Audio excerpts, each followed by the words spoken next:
Почему дельфины плывут впереди корабля?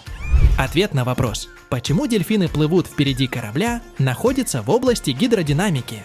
Хитрые дельфины умудряются использовать волну, которую корабль гонит впереди себя. Таким образом, вода подталкивает их в спину. Увеличивается скорость движения стаи. Если говорить научно, перед носом корабля создается область высокого давления. На стыке зон повышенного и нормального давления образуется волна, поддерживающая дельфинов. Плывущие во главе быстроходных катеров и эсминцев, дельфины могут развивать скорость до 60 км в час, в то время как без помощи корабельной волны они плавают не быстрее 40 км в час. Еще больше интересного в Summary – сверхпродуктивность. По подписке «Суть» первые 14 дней бесплатно. Ссылка в шапке профиля.